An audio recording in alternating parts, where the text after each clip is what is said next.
Баршаңызға ассаламу алейкум.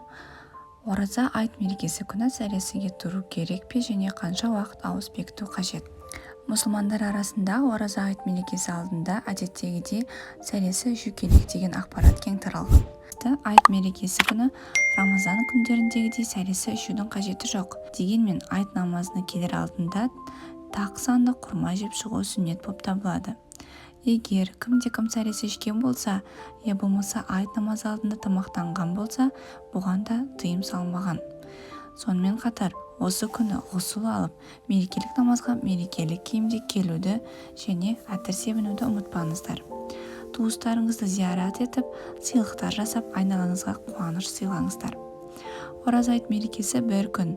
Осыдан соң Рамазан айындағы қаза болған күндеріңізді өтеп, Шауал айындағы ерікті болып табылатын 6 күндік оразаны ұстауларыңызға болады.